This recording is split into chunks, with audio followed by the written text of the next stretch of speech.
ఐపీఎల్లో sun Risers Hyderabad మరో మ్యాచ్కు రెడీ అయింది. సొంత మైదానం ఉప్పల్లో ఢిల్లీ క్యాపిటల్స్ ను ఢీకొట్టబోతోంది. అభిమానులను అలరించడమే టార్గెట్ గా బరిలో దిగబోతోంది. సీజన్లో ఇప్పటివరకు సన్ రైజర్స్ హైదరాబాద్ 10 మ్యాచ్లు ఆడేసింది. అందులో 3 మ్యాచ్ల్లోనే గెలిచింది. 7 మ్యాచ్ల్లో చిత్తయింది. గత మ్యాచ్లో గుజరాత్ టైటాన్స్ చేతిలో కంగుతింది. ప్రస్తుతం సన్ రైజర్స్ హైదరాబాద్ ఖాతాలో 6 పాయింట్లు మాత్రమే ఉన్నాయి. తర్వాతి 4 మ్యాచ్ల్లో గెలిస్తే టెక్నికల్ గా ప్లే ఆఫ్ చేరడానికి అవకాశాలు ఉన్నా అది సాధ్యమయ్యే పని కాదని ఎక్స్పర్ట్స్ చెబుతున్నారు. ఢిల్లీ క్యాపిటల్స్ కు ప్రతి మ్యాచ్ కీలకంగానే మారింది. ప్లే ఆఫ్స్ రేస్ లో నిలవాలంటే మళ్లీ విన్నింగ్ ట్రాక్ ఎక్కడం కీలకం. సీజన్ ఆరంభంలో వరుస విజయాలు సాధించిన డీసీ ఆ తర్వాత కాస్త వెనుకబడింది. సీజన్లో ఇప్పటివరకు ఢిల్లీ క్యాపిటల్స్ 10 మ్యాచ్ల్లో బరిలోకి దిగింది. 6 మ్యాచ్ల్లో గెలిచి 4 మ్యాచ్ల్లో ఓడింది. డీసీ ఖాతాలో 12 పాయింట్లు ఉన్నాయి. తర్వాతి 4 మ్యాచ్ల్లో ఢిల్లీ క్యాపిటల్స్ కనీసం 2 మ్యాచ్లైనా గెలవాల్సిన అవసరం ఉంది. దీంతో ఉప్పల్లో హోరాహోరీ తప్పదనే అంచనాలు ఉన్నాయి.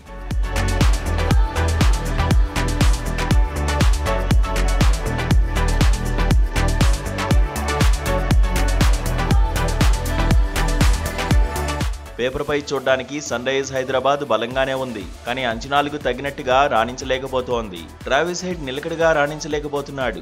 అభిషేక్ శర్మను కూడా నమ్ముకునే పరిస్థితి లేదు. తొలి మ్యాచ్లో సెంచరీ కొట్టిన ఇషాన్ కిషన్ సైతం ఉసూరుమనిపిస్తున్నాడు. క్లాసిన్ పై ఒత్తిడి ఎక్కువగా కనిపిస్తోంది. అనికేత్ వర్మ అప్పుడప్పుడు పర్వాలేదనిపిస్తున్నాడు. నితీష్ కుమార్ రెడ్డి కూడా గతేడాది మాదిరిగా ఆడట్లేదు. బౌలింగ్ లో సన్ రైజర్స్ హైదరాబాద్ పరిస్థితి దారుణంగా ఉంది. స్టార్ బౌలర్లు భారీగా పరుగులు సమర్పించుకుంటున్నారు. షమి, కమిన్స్ నిరాశపరుస్తున్నారు. హర్షల్ పటేల్ కూడా అంతంత మాత్రమే అనిపిస్తున్నాడు. కామిందు మెండిస్ ఎక్కువగా ఇంపాక్ట్ చూపించలేకపోతున్నాడు. లీగ్ చివరి దశలో అయినా సన్ రైజర్స్ హైదరాబాద్ సమిష్టిగా రాణించాలని ఫ్యాన్స్ కోరుకుంటున్నారు.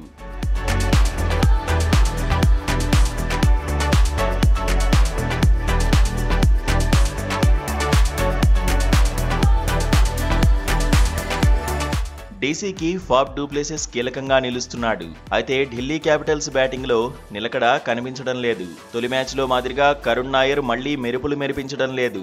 అభిషేక్ పోరెల్, కేఎల్ రాహుల్ నుంచి టీమ్ మేనేజ్మెంట్ మెరుగైన ప్రదర్శనను కోరుకుంటోంది. ట్రిస్టన్ స్టబ్స్, అశుతోష్ శర్మ, విప్రజ్ నిగమ్ పైన అంచనాలు ఎక్కువే ఉన్నాయి. Mitchell Starc, Kuldeep Yadav, Axar Patel click అయితే డీసీకి తిరుగుండకపోవచ్చు. ఇక సన్ రైజర్స్, ఢిల్లీ క్యాపిటల్స్ మధ్య రికార్డులు నువ్వానేనా అన్నట్టుగానే ఉన్నాయి. 2 జట్లు 25 మ్యాచ్ల్లో ఫేస్ టు ఫేస్ తలపడ్డాయి. 13 మ్యాచ్ల్లో ఎస్ఆర్హెచ్ గెలిచింది. 12 మ్యాచ్ల్లో డీసీ రాణించింది. చివరిగా ఆడిన 5 మ్యాచ్ల్లో డీసీ 3 విజయాలు సాధించింది. ఎస్ఆర్హెచ్ 2 మ్యాచ్ల్లో గెలిచింది. ఈ సీజన్లో తొలిసారి విశాఖలో 2 జట్లు ఢీకొట్టాయి. వైజాగ్ వార్లో ఢిల్లీ క్యాపిటల్సే గెలిచింది. ఈసారి హైదరాబాద్లో ఎవరు సత్తా చాటుతారు అనేది ఆసక్తికరంగా మారింది.